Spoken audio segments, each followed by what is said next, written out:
Alright, it's this one I saw. Ladies and lads, Spag here. Hope you're all doing well. Thanks to Bandai Namco, I was invited to the Bandai Namco EU headquarters in Lyon, France, and got to play Tekken 8 early. Wow. The game felt amazing, and after playing the game and talking to the developers, Look at that loser character. Look at that loser character. Aggression based. There's a lot to go over for this system overview, so let's get straight into it. Ladies and lads, Tekken 8 system Bamka's HQ. He said in français. So first up, let's go over the general system changes. How come I didn't get to play it? I don't know. How come you didn't get to play it early? Running tackles no longer exist. I suppose that was a change made to prevent people getting an advantage by being too far away. Because in Tekken 7, if you're far away enough from your opponent and you run in, you do. Oh, the ultimate tackle is gone. I thought, I thought you meant the tackle grab. So it gives you a little bit of an advantage. In past Tekken games before Tekken 7, it was actually unblockable. But now, if you were to run in on your opponent, you'll just stop right in front of them. Number 2.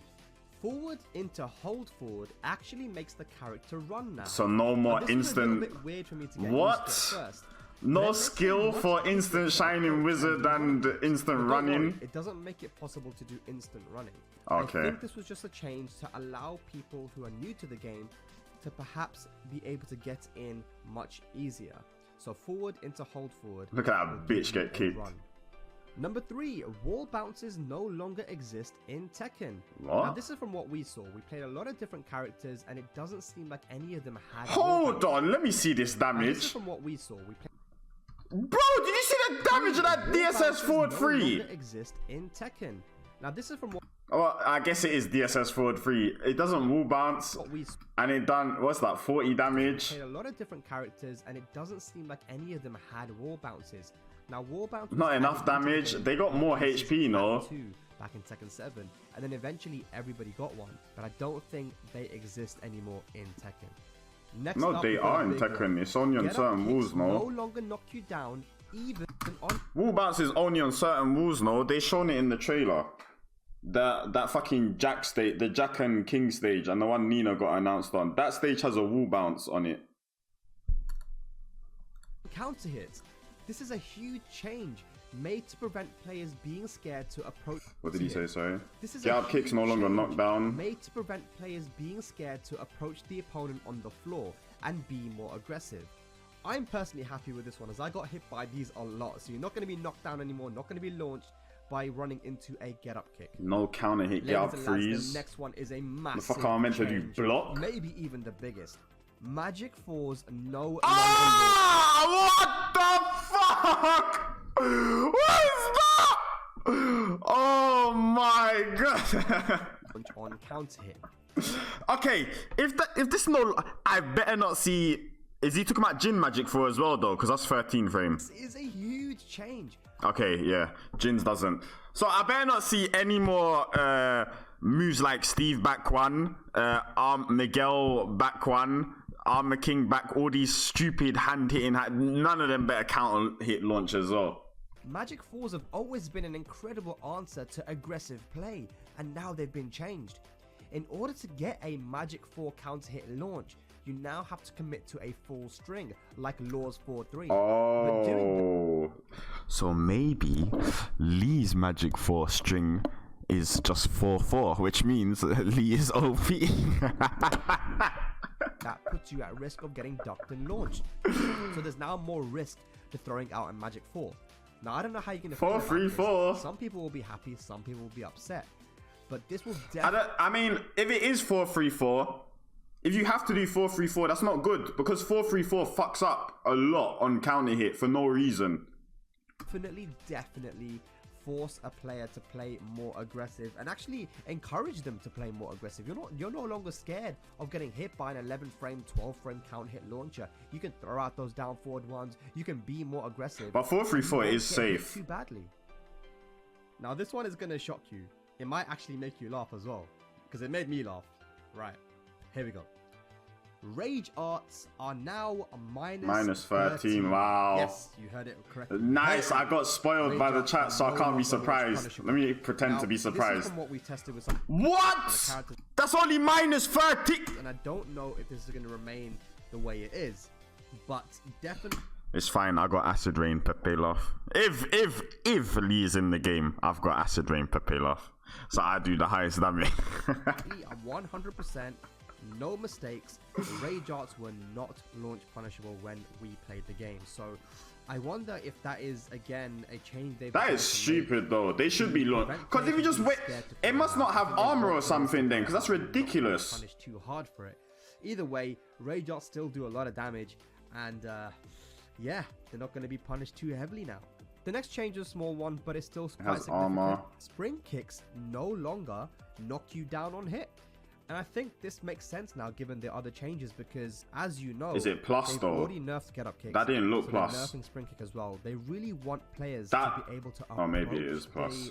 their opponent on the floor without being scared to get hit by a get up kick or a spring kick. The next change is something we anticipated. Low parries no longer give combo extenders like tailspin unless you use the heat burst. Oh, now, this makes it so much less risky to use lows because in Tekken 7, so even using so you don't get tailspins from low parry, which means again Lee is looking strong because it's just back to. You have the longest wall carry. Is Lee gonna be a wall carry character? Pioneer again, or whatever the fuck you call it. Relatively safe low, or even a safe one, can lead to 50% of your health being gone.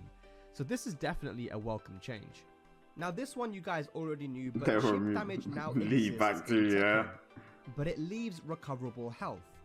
Now one thing you might not have known Lee is not in the game, give up. Range, that chip damage is much less. And as the developers already said, you cannot actually die from chip damage. So there Wait, what did he say about much less? That chip damage. Now, one thing you might not have known though is that when you're in rage, that chip damage is much less. And as the developers already said, you cannot actually die from chip damage. So there you have it. Here are the changes from Tekken 7 to Tekken 8 that I was able to identify. From no Lee, no guy. This is not Miirio's year. System because we're going to be talking about that later in a separate part of the video. But before that, let's go over the things that still exist and are the same between Tekken 7 and Tekken 8. So number 1, flip over Oki still exists. So moves like Asuka or Jun's will still flip you over when you're on the ground. So cool. It's got get up catches still. Now I'm sure you'll be pleased to know, but throws are very much I don't think Lee has, actually he does. 7. You can break generic grabs with 1 or 2, and the throw break window felt really similar to Tekken 7. Overall, it felt pretty easy to break grabs. Now I know if I don't mention this, I'm gonna get a million dislikes on this video, so I might as well mention it right now. Laser lads, the movement feels very similar to Tekken 7.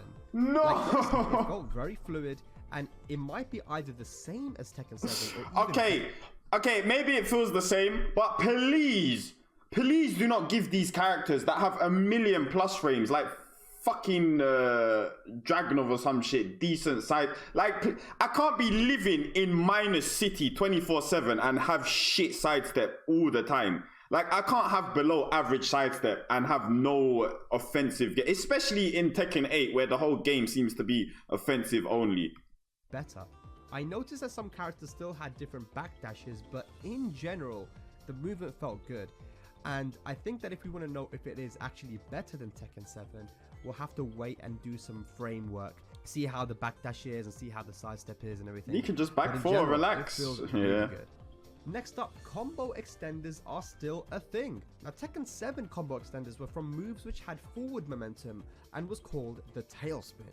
In Tekken 8, the combo extenders have an upwards motion and feels more like a tail flip. The moves launch you upwards and allow you to connect moves a lot easier. So there's no more back 2-1 on law, it's just that. Tail flip, it means that you get less wall carry, but it's a lot easier for you to connect your combo ender because you don't have to dash in as far. And as you can see in this example, Jack's even able to do a dash. Yeah, but he's showing combos where you use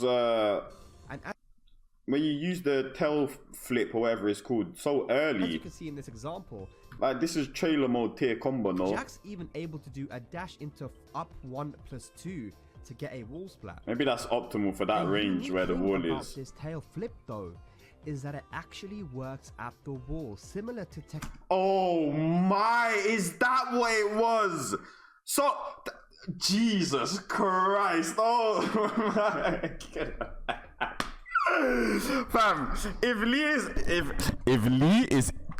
Lee is in this game, he legit has the possibility, just like he had in Tekken 7, to be top 1, because you can carry so far with back twos alone, and then you do tail flip after the wall splat to get another wall cut. Bruv, it's looking up from here, but there just has to be Lee in the game. That's the only problem. Tekken 6 bound, so now you can go for a full wall carry and save your combo extender for the wall. K-Wiss, anytime for the 140 man raid. I appreciate it a lot, man. Did you get to play Tekken 8 as well? No? Me either, feels bad. Hi, K-Wiss, how you doing, man? Nina string flips or maybe up you the did. opponent and almost re-wall splats.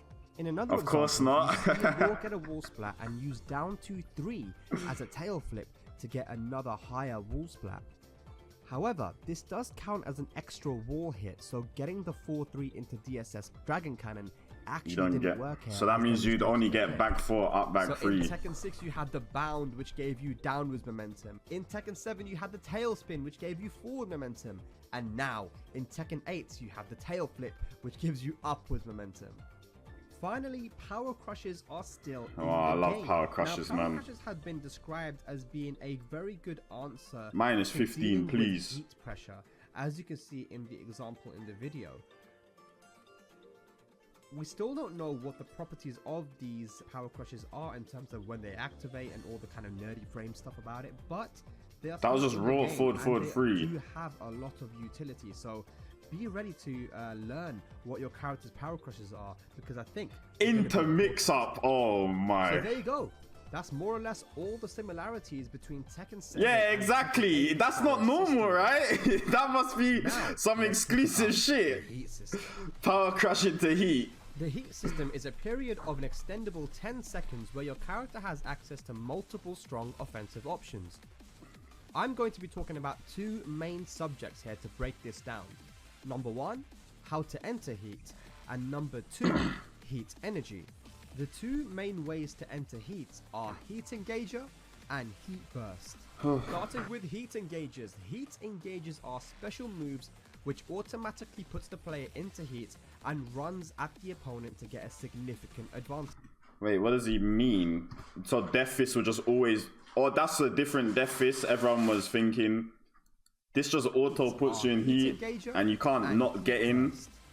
Or you can't not do it. Heat engagers are special moves So that's not Death Fist. which automatically puts the player into heat and runs at the opponent to get a significant advantage. Each character is said to have an average of Her power crush is 1 as well. and as you can see, But hold on. If he's saying you must not have to go into this, because I swear he did 4-3 DSS. No, he did 4-3 DSS forward 1 can be very as a wall fast. combo. Heat can be a great way to start your offense, but as you can see in the video, can also be used to extend combos.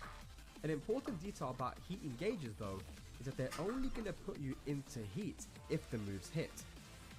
Heat burst is the other way you can So they don't get wasted heat if it's on. I guess it would make it safe. It would be dumb as fuck. into heat. Heat burst is a Tekken 6 bound type move which puts the player into heat at a slight advantage on block and hit. The difference here is that on heat burst you can enter into heat even on block. You can use Wait, hold on. Run that back. Lisa distracted me. What? heat even on block. On heat burst you can enter into heat even on block. Oh, when you go into You the can use state both or whatever. Heat engager and heat burst to make some pretty interesting combos. Jesus! Oh my God! Wheel that up! Heat even on block. You can Raw flip kick, double flip, not even the fucking single one. Engager and heat. Into Dragon Hammer, forward 3, dashing, 4-3 legend kick. Holy moly. Now, when it comes to heat energy, you want to keep two things in mind: heat dash and heat smash. Let's Imagine the talk about but heat energy now. It depends what Lee's heat thing is. If it's forward, I don't know what he could have other than forward 3. As you can see in the corner of the heat bar, you have two chains that look like the number. 4-2-1. That sounds terrible. Maybe forward 4 sounds worse because that's a natural launcher. They'll just remove the launch from it and make it heat. 8. That's heat energy and allows you to perform additional functions such as heat dash and heat smash. Yeah, but if it was back 1-1-2, that would be so ridiculous. In a combo at least. I don't know about on block. When you're in heat, you can choose to use heat dash. But it wouldn't be bad if they made it back 1-1-2 because back 1-1-2 never fucking wall splats anyway, so that would be nice. Where the character dashes forward after using one of the heat engager moves to give you more advantage on block or extend combos and even turn engager moves into launchers. Heat dashes deplete 1 heat energy each usage. But it's probably Smash, on the forward other 3. hand, is a special attack which takes all That's the of only your move that heat makes and sense. energy. Entering heat with heat engager gives +2. Could I stop pausing it? No. And entering with heat burst gives +1 heat energy.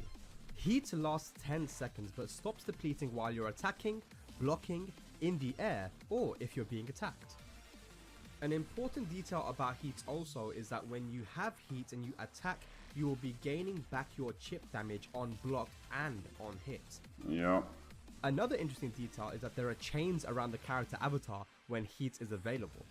Heat is a big part of Tekken 8. It's going to be so significant to the competitive scene and even the casual scene. So Pause it one more time to tilt Kaizen. Sick combos. The final thing I'll talk about is the special style, which Bandai Namco created in order to help new players Hold on. into Tekken. Whatever, this is cool noob shit. combos and moves Is with Arsenality's video out? such as 1-1-1, 2-2-2, 3, 4, and R1. Now this isn't going to be significant at any medium to high level, but for people new to learning Tekken, it can be a great way to start. Kind of like training wheels when you're learning to ride a bike, and I think that is a great addition into the game. Ladies and lads, that was it for this video. I hope you enjoyed and are looking forward to Tekken 8 as much as I am. If this video was helpful, please drop a like and a sub since it really helps out the channel, and let me know what you thought in the comments. I read pretty much everything.